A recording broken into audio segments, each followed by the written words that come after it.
Hello friends, this is Dr. Ranjini, Assistant Professor in Biotechnology. Today we learn about phagocytosis and inflammation in the mechanism of innate immune response.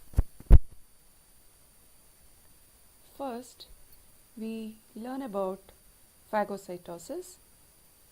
This is an important innate defense mechanism in ingestion of the extracellular particulate material by certain cells which exhibit phagocytosis.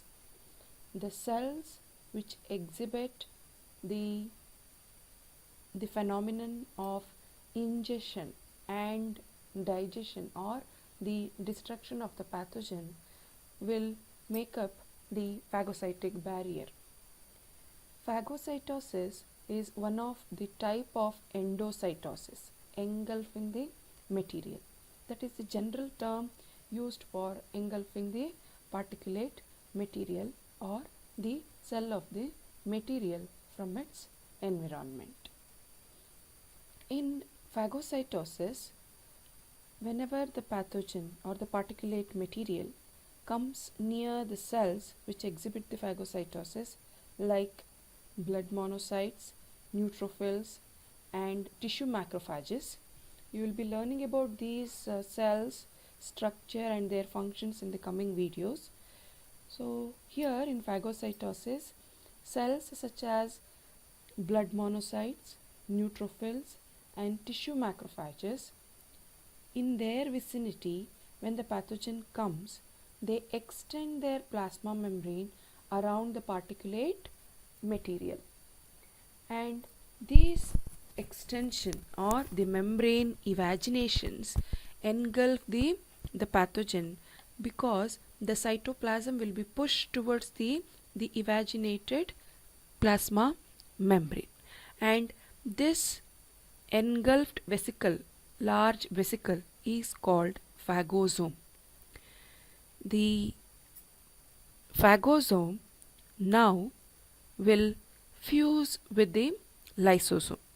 Phagosome will fuse with the lysosome and they will be digested by the enzymes of the lysosome, and later these digested particulate material or the bacterial cell or the pathogenic cell will be thrown out of the cell. It will be thrown out of the phagocytic cell. So this phagocytosis is very important in removing the particulate material or the pathogen or the bacteria which come near the vicinity or near the surface of these monocytes, neutrophils and tissue macrophages. The most cell types are capable of other forms of endocytosis.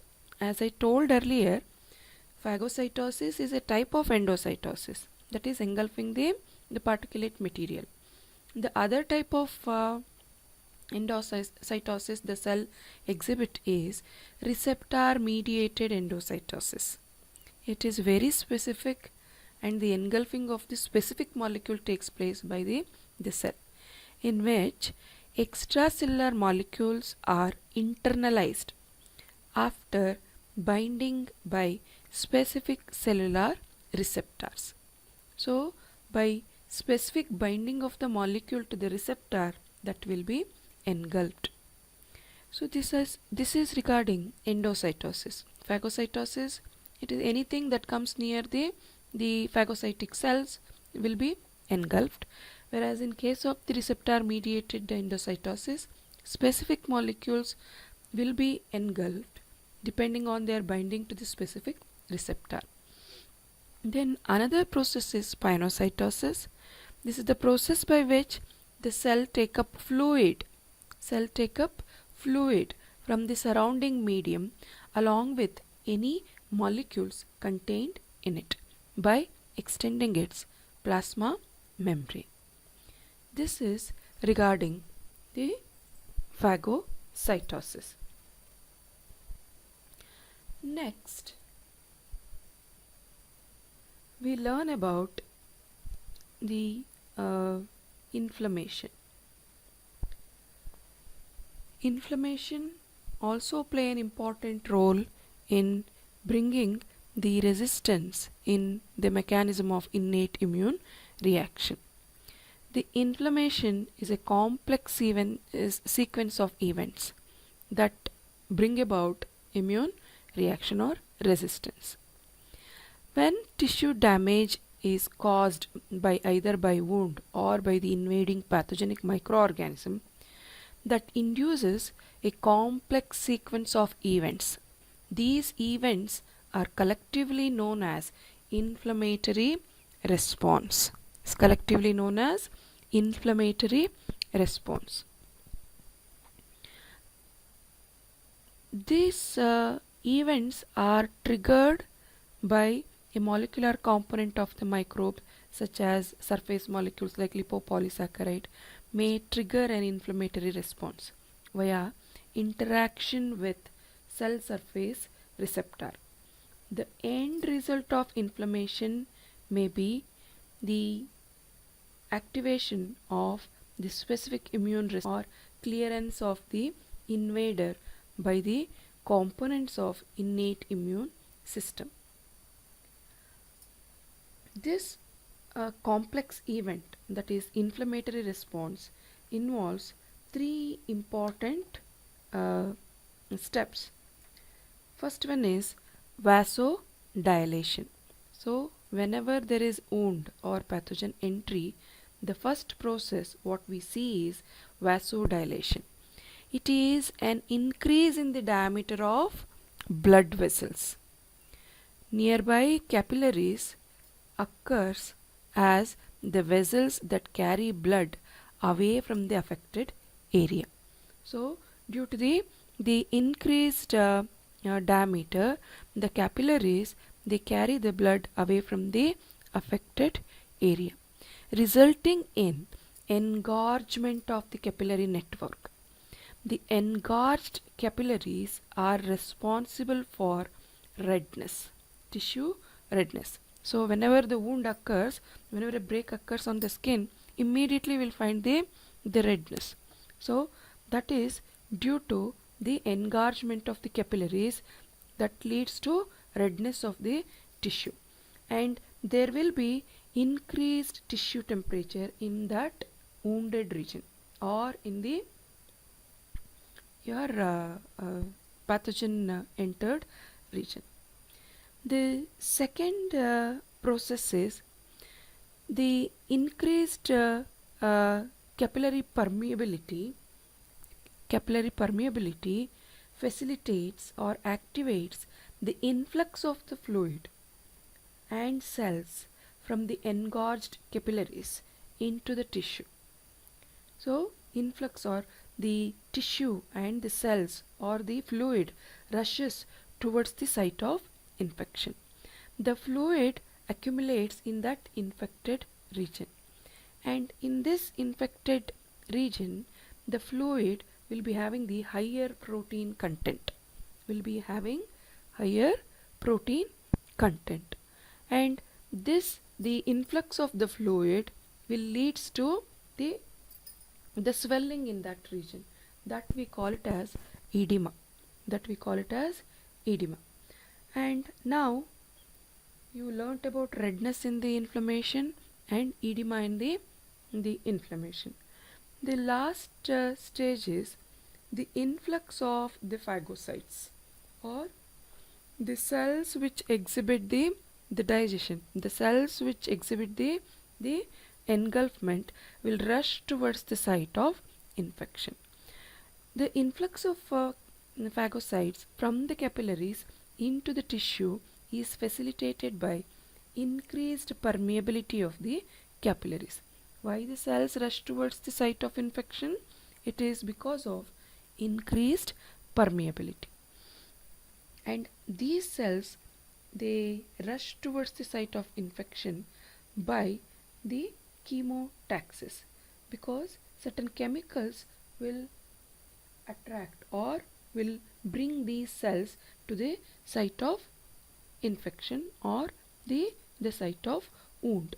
And these chemical substances, since they carry out this reaction, it is called chemotaxis.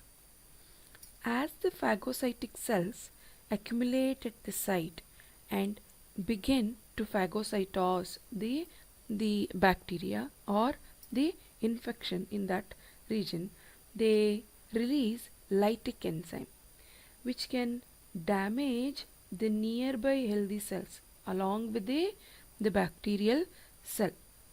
And the accumulation of the dead cells and the digested material of the pathogen and the fluid form a substance called pus. So whenever there is a wound or whenever there is infection, the healthy reaction what we should see is the pus formation. That indicates that our immune system is active against the infection. This is formed by the phagocytic cells lysing the or digesting the pathogen. Along with that, in order to avoid the spread of the infection to the healthy tissue or to the distant region of the host organism, they digest the layer of healthy tissue.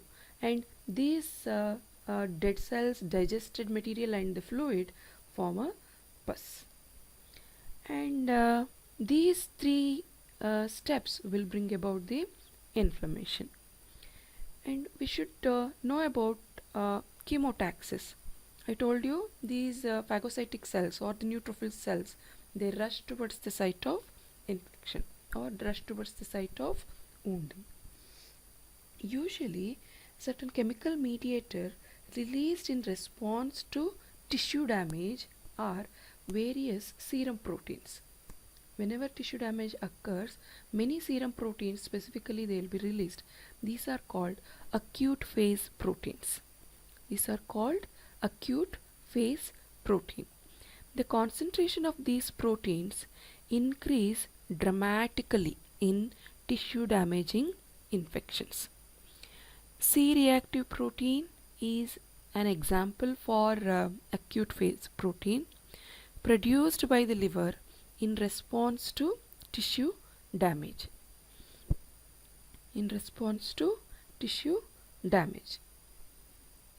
This is regarding inflammation.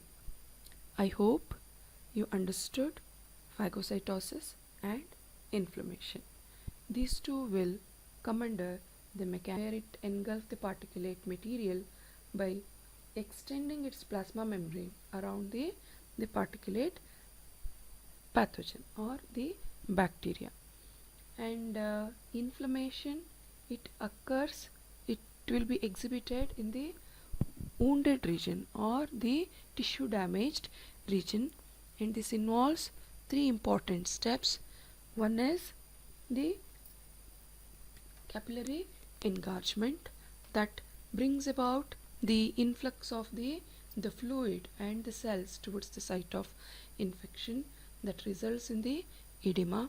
Later, these chemical substances, when wounding occurs, the tissue damage activates the chemical substances like C-reactive proteins or the acute phase protein that activates the neutrophils or the phagocytic cells towards the site of wounding or the infection, and these will rush towards the site of wounding, and they releases the lytic enzyme. Apart from killing the pathogen or digesting the pathogen, they also kill or they digest the surrounding healthy tissue, and they results in the formation of the pus. Thereby they clear the infection. This is regarding the phagocytic barriers and inflammation. This will finish your mechanism of innate immune reaction. I hope you understood. Thank you.